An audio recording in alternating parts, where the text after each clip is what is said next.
Welcome to Rapcast. Jadi ini adalah konten baru di channel gue. Ini Raptopia Podcast. Jadi ini kayak radio-radio. Jadi kalian buat yang lagi di jalan, lagi mandi, lagi makan. Jadi kalian bisa dengerin ini, dengerin tanpa nonton ya. Jadi lebih ke radio-radio. Jadi ini episode pertama Rapcast. Jadi kali ini gue ada kedatangan salah satu teman gue namanya Mas Putra. Kalian yang udah sering nonton YouTube tentang binatang-binatang nggak asing sama Mas Putra inilah. Dia dari Animal Stories Indonesia ya, betul. Jadi hari ini gue kedatangan Mas Putra di sini di tempat gue, dan kita juga habis bikin video di channel lo ya, buat yang mau nonton ada di atas ini, ntar tinggal diklik. Nah, gue mau nanya-nanya dikit nih tentang Animal Stories. Animal Stories itu apa sih? Animal Stories itu sebetulnya media berita untuk memberitakan tentang kesejahteraan satwa atau satwa-satwa ya bro. Oh, Tapi kalau untuk YouTube, gue lebih ke arah vlog. Oh, lebih ke arah vlog. Jadi lu juga bikin konten gitu ya? Dokumenter, filmmaker, ya begitulah. Oke, jadi lebih biasanya tuh di Instagram sebenarnya awalnya. Instagram awalnya, Facebook sih. Oh, Facebook awalnya. Instagram itu gue baru bikin bulan Maret. Baru bikin bulan Maret. 2018. Nah, kamera gue mati lagi kampret. Nah, habis itu jadi kenapa sih lu mau bikin Animal Stories? Apa dari dulu emang lu suka binatang atau gimana? Awalnya namanya itu Go Indonesia Flora Fauna Care, goiffc.com. Oke, jadi itu buat kayak ya semuanya sih flora fauna ya. Flora dan fauna. Namun dalam perjalanannya memang gua itu nggak, ternyata flora itu sulit nama latinnya bro. Tumbuh-tumbuhan sulit banget ya. Sulit banget ya kan.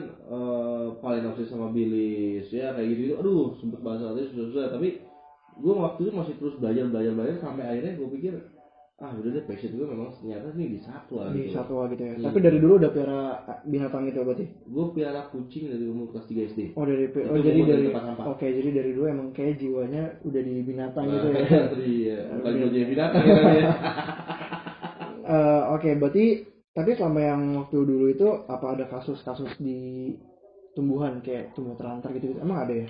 Kalau untuk tumbuhan itu gue lebih memberitakan untuk tentang ini loh, apa namanya, tumbuhan-tumbuhan dilindungi, pohon-pohon dilindungi.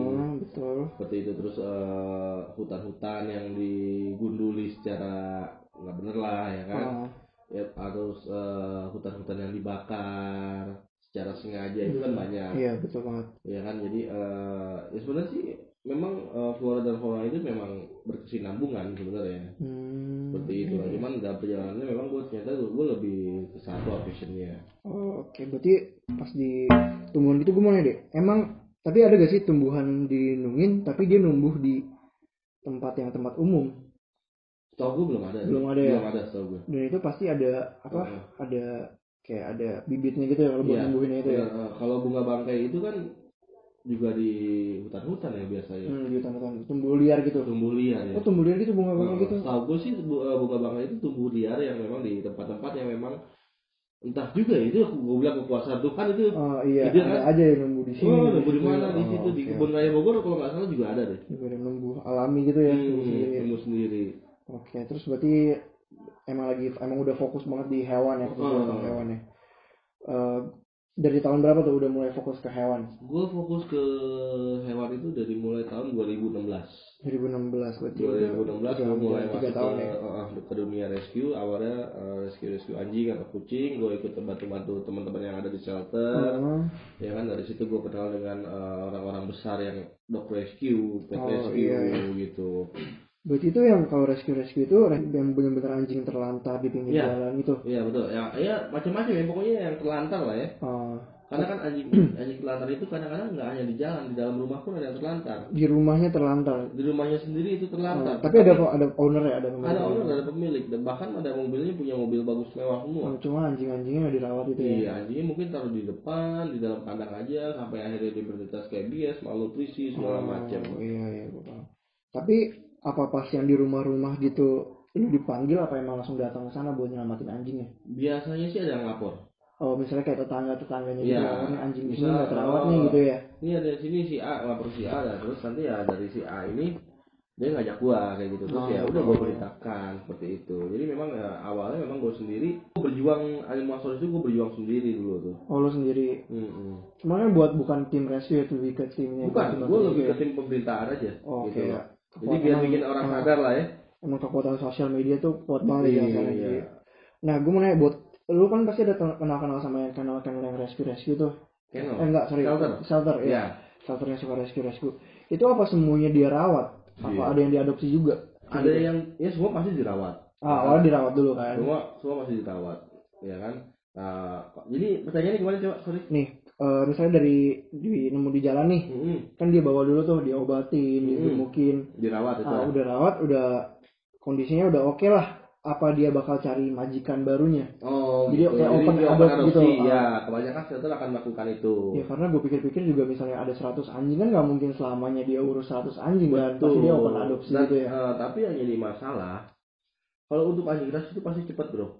Anjing ras kayak contohnya kayak mini pom, husky gitu ya, anjing mahal lah ya. Itu pasti cepat. Tapi yang jadi masalah ini yang susah itu ada anjing mongrel. Oke, gue paham, kayak anjing istilah kasar anjing kampung gitu lah ya. Betul, anjing kampung. Pasti jarang banget ada yang mau adopsi ya. Tapi ada juga sih yang mau, tapi ya 10% lah paling. Cuma emang menurut gue kalau pelihara anjing tuh jangan lihat dari itunya ya, jenisnya ya. Kayak anjing kok sama aja gitu ya. Jadi jangan lihat dari jenisnya lah. Nah betul. Nah terus jadi sampai sekarang lu masih temenan baik apa sama tim rescue gitu ya? Alhamdulillah masih, dan kita masih kerjasama kok. Nah itu apa mereka suka, kan ada yang buat golongan dana tuh buat bantu open donasi betul. Kadang gue juga ikut bantu. Nah mungkin banyak banget netizen yang mikirnya tuh itu bohongan ya jadi. Maksudnya bohongan dalam hal ini? Bukan donasi, cuman bukan buat anjingnya gitu-gitu. Kan baik banget kan netizen. Kalau kita terlalu memikirkan netizen itu, kita nggak akan maju-maju gitu. Iya betul. Ya kan? Mereka bebas berpendapat, apalagi kita hidup sekarang di dunia digital, serba media sosial. Nah, makanya kemarin juga gue ke tempat Bim. Kalau misalkan ada yang begini gimana Bim? Ya datang aja ke shelter gue. Mau foto juga rekening koran gue. Terus dia juga si Bim cerita, tau nggak tahun 2018 gue keluar duit berapa? 700 juta satu tahun itu. Buat nyelamatin kucing, kesejahteraan hewan-hewan gitu ya. Karena Bim itu kan dari kucing ya dia. Rescue cat kucing. Memang dia agak terbuka sama kalau soal memang kalau ada gue pasti gue kurang, dia bilang. Gitu. Tapi untuk shelter itu semua shelter pasti kurang terus bro. Iya lah, karena anjingnya juga makin lama makin bertambah ya kan. Betul. Jadi harus balik lagi ke kesadaran manusia masing-masing sih buat ngurus anjingnya gitu ya. Kalau menurut lu sendiri gimana itu? Kalau menurut gue sendiri sih, ada orang yang buang anjing itu menurut lu gimana?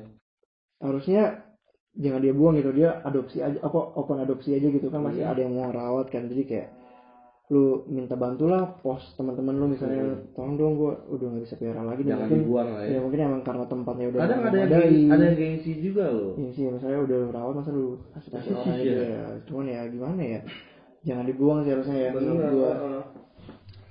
Terus kalau di shelter gitu tiap minggu dia pasti ada anjing-anjing baru gitu ya? Setiap hari pasti ada. Setiap hari ada. Wah gila sih. Setiap hari pasti ada. Setiap hari ada, terus makan kita yang tanggung, groomingnya semua. Oh berarti emang benar-benar harus dari niat dalam dirinya ya. Nah, sekarang kita hitung lah ya, biar rescue satu anjing aja ya. Taruhlah nih di kampung. Kita cek darah itu hampir 100 ribuan atau berapa gitu. Kita hitung 100 ribu lah cek darah ya kan. Nyampe dokter hewan. Terus kita cek ini itu segala macam, misal belum ada lagi yang sakit terus bayar dokter hewannya habis 500 ribu. Tapi apa shelter sendiri dia nggak punya dokter hewan langsung dari dalamnya? Jadi misalnya kayak gue kerja di shelter ini, apa nggak ada yang kayak gitu? Biasanya ada kerjasama bro. Biasanya ada kerjasama, tapi nggak semua shelter kerjasama sama dokter hewan. Gitu cuma loh. emang balik lagi karena kan dia dokter, dia kerja juga. Betul. Kalau sekarang kan lebih ke sukarela kan, ya kan. Kecuali kalau kita ngomong ada nggak sih sukarelawan pasti ada. Pasti ada aja. Cuma nggak bisa sering. Cuma masa lu tiap hari manggil sukarelawan kan? Dan sukarelawan ini kan mereka kan juga punya kehidupannya masing-masing gitu. Terus dari ke anjing, terus kucing juga sama gak sih shelter anjing sama kucing? Beda kali ya? Berbeda. Memang dalam namanya sama tapi ya ada juga shelter kucing yang dia bisa menampung anjing tapi nggak bisa terlalu banyak. Nah kalau di kucing namanya shelter juga kan berarti kan? Kucing shelter juga namanya. Nah berarti kucing jalanan itu rata-rata emang kucing kampung semua dong sebenarnya yang apa ada juga kucing jenis mahal yang dibuang? Ada juga dibuang. Yang kucing 5 juta 7 juta juga ada. Ada juga dibuang. Maine Coon juga ada yang dibuang. Wah gila juga ya. Gue pikir tuh yang di shelter yang kucing itu cuma kucing penyediaan. Biasanya kucing ras yang terbuang itu akibat kelalaian dari orang tua. Menurut data yang kau punya, misalkan lu punya anak nih, ya kan anak lu beliin tuh kucing ras tuh. Satu ekor. Kayak Ntar Angora ya. kalau udah bosen dibuang. Dilepasin di jalanan aja Iya, gitu. ada lepasin jalan, telantar gitu aja ya. Ini kan memang nyusahin teman-teman dari komunitas dan shelter ini. Ya itulah makanya kenapa gue selalu menekankan jangan kalau giveaway itu gak usah hewan lah. Ya tapi gue lagi giveaway hewan. Ya makanya gue kasih tahu itu. Ya mungkin kalau lu kan lu bisa edukasi juga. Jangan tolong nanti kalau misalkan nggak mau jangan dibuang, ya kan? Seperti itu. Lagi kasih ke orang yang bisa piara. Tapi emang gue lah belakangnya ada jual retik kan. Tapi sebelum beli gue wanti-wanti dulu. Karena gedenya bisa gede banget, lo tau kan retik macam sanca. Betul. Itu bisa gede banget kan. Jadi gue make sure lagi, lu yakin piara ini bisa gede banget lo gitu. Ya pokoknya lu juga harus memberikan suatu pengetahuan. Iya betul banget. Makanya juga gue udah bikin konten-konten di YouTube. Jadi kalau yang beli juga bisa nonton videonya gitu. Dan gue welcome banget kalau mereka nanya. Jadi juga kebanyakan banget online shop. Pokoknya fast respon lah ya. Iya buat pets gitu yang mereka jual binatang cuman nggak kasih cash cara piaranya, jadi cuma ditinggalin gitu aja kayak gitu. Nah tapi kan lu nggak mau kayak gitu. Enggak lah, gue nggak mau. Gue juga mikirin buat kesejahteraan hewannya sih, baik lagi sih itu. Terus berarti dari anjing kucing itu baru-baru ini lu baru ngedalamin kayak dunia gitu ya, dunia di alam gitu ya. Nah sebenarnya kalau untuk alam juga itu udah lama. Oh lu udah lama juga. Semenjak gue buka Instagram Memang Stories itu gue udah mulai mempelajari orang hutan. Terus pesut, mamalia. Gue udah mulai mempelajari macaca. Ya kan? Jadi lebih banyak lagi. Belajar lebih banyak lagi. Ini bagaimana kita mau belajar lah gitu kan. Karena nggak semua juga gue tahu gitu bro. Ya pokoknya ularnya gue ada yang nggak tahu ya kan. Gue tahu cuma ular itu cuma retik aja. Oke. Nah belakangan ini kan lu ada terjun ke alamnya langsung kan? Gue lihat. Benar. Nah, gimana tuh kehidupan hewan di alam? Gue soalnya belum pernah ke hutan, bener hutan ya sama ini ya. Nah ini mau jujur apa bohong? Jujur aja, apa adanya aja. Kalau untuk burung-burung itu ya masih ada lah, masih ada bunyi-bunyi lah ya. Dibilang sejahtera ya gue juga bisa ngomong. Mungkin sejahtera sih, karena masih ada bunyi-bunyi ya. Tapi kalau untuk satwa-satwa liar seperti macan tutul, itu ya. Berarti lu emang ke hutan langsung yang ada macan-macannya gitu ya? Dan trek yang gue lalui waktu itu sama Panji itu sama teman-teman dari Montana itu memang trek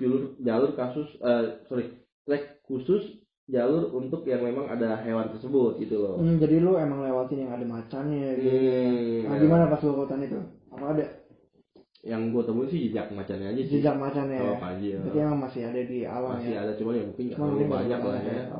Itu kan juga karena akibat dari manusia juga yang terlalu serakah kadang-kadang. Nah, hutan-hutan gitu ada yang dibakar gak sih? Karena lu udah terjun langsung kan? Pasti ada yang spot-spot yang dibakar, dihancurin manusia gitu. Ada? Kalau untuk hutan yang dibilang rimba itu gue belum. Tapi kalau gue lebih ke arah ke gunung-gunung ya kemarin ya. Atas ya. Itu sih nggak ada ya yang dibakar-bakar. Tapi kita kan gue ini besok akan ke Borneo nih ceritanya. Borneo besok. Nah di situ gue akan ada investigasi kelapa sawit. Nantilah kita infoin kalau lagi kalau misalkan ada. Tapi tidak menutup kemungkinan tidak ada hutan yang dibakar. Oke. Pasti ada sih karena beberapa info juga gue tahu dari teman-teman di Borneo juga sih tempatnya. Itu jadi kayak ada namanya Kadal Iris Monitor. Itu kalau dari Borneo habitat aslinya tuh udah nggak ada di sana. Jadi emang bener-bener dihancurin, ditebang gitu. Mungkin ntar lu bisa lihat sendiri lah hutan-hutan Borneo kan belum tahu juga kan kayak gimana kan. Terus selain macan tutul lu ada lihat apa lagi? Reptil-reptilnya, kodok-kodokan di sana gimana? Kemarin kalau nggak salah itu gue ngeliat kodok tanduk ya. Kodok tanduk. Kodok tanduk ya. Iya masih ada sih. Ular-ularan masih banyak lah ya. Ular masih pasti ada. Cuma kalau di ketinggian berapa ular itu udah nggak ada. Betul. Kemarin lu hutan mana tuh? Gue ke Gunung Gede Pangrango, terus ke mana lagi ya kemarin ya? Yang di Bandung gue lupa tuh namanya. Kemarin gue sama Panji juga kan. Tuh Gunung Masigit Kerembi kalau. Jadi udah lumayan. Nah, habis dari Borneo ke Papua lah ya, lebih banyak lagi. Insya Allah doain ada rezekinya untuk kita. Terus sama tahu bosu nonton ya nanti ya. Nah, terus berarti untuk shelter reptil belum ada sih sejauh ini. Belum ada ya? Belum ada ya? Yang lu tahu ada apa enggak? Sejauh ini yang gue tahu belum ada buat yang ditelantarin ya. Mungkin kalau farm itu banyak banget kan. Farm itu apa? Farm itu kayak tempat peternakan, kayak yang kemarin datangin ke tempatnya Wali Casma. Itu kan jenisnya kayak penangkaran farm. Tempat breeding ya. Betul banget. Cuma kalau shelter gitu belum ada sih, karena sejauh ini kan kayak di Mangga Besar kan banyak tuh sate-sate biawak, sate ular gitu kan. Itu masih banyak banget. Terus juga dibilang buat obat juga kan kayak gitu. Tidak pernah ada fakta ilmiah yang pernah membuktikan sejauh ini nggak ada. Belum pernah ada. Cuman gimana ya, Indonesia tuh ada juga budaya yang kayak gitu kan. Ya makanya kita kalau memang bicara budaya itu akan ada kalimat generalisir atau stereotip. Nah iya kayak waktu itu sempat juga viral tuh, jadi ular ratik sanca itu dia dipotong-potong banyak kan.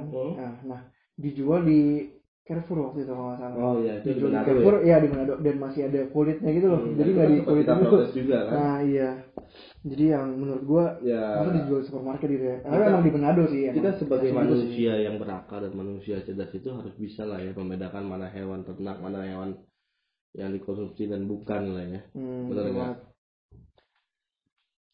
Terus gue mau nanya lagi, tapi berarti sejauh ini lu lagi pelajarin reptil atau semuanya juga masih di semua masih gue pelajari. Terutama reptil lagi gue pelajari karena kan gue punya teman-teman banyak di reptil juga ya kan, jadi ya nggak ada salahnya dong gue minta tolong belajar juga kan. Sama lu juga gue belajar, sama Paji belajar, sama ketua PKBRC si Reja tuh. Reja yang gue sebut nih gue belajar ya kan.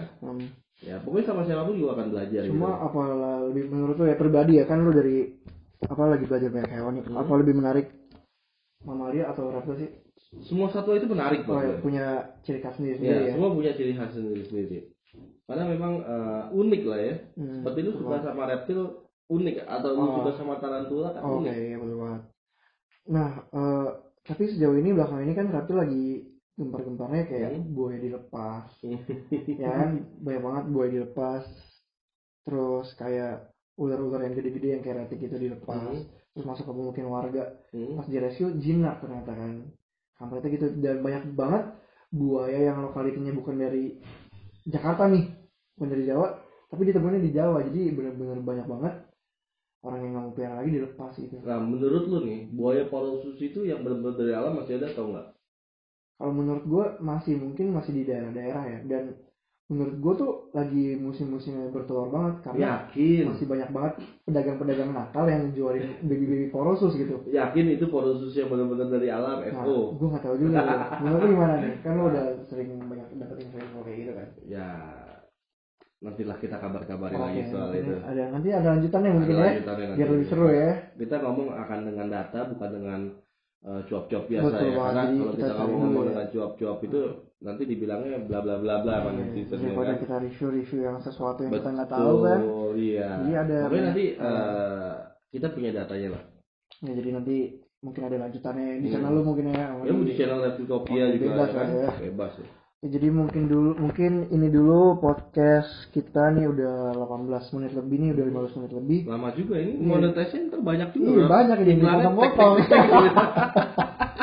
Oke, jadi makasih banget teman-teman yang udah ikutin Rapcast episode pertama kita. Kalian silahkan komen di bawah nextnya mau siapa yang kita undang di Rapcast kali ini. Jangan lupa juga mampir ke channel lu ya di Animal Stories Indonesia. Oh ya teman-teman juga saya punya mimpi nih ya, punya mimpi kita teman-teman dari semua kalangan satwa ini kita bikin film bareng nih. Betul banget, keren banget ya kan. Lu jadi artisnya ya kan, gue jadi sutradaranya.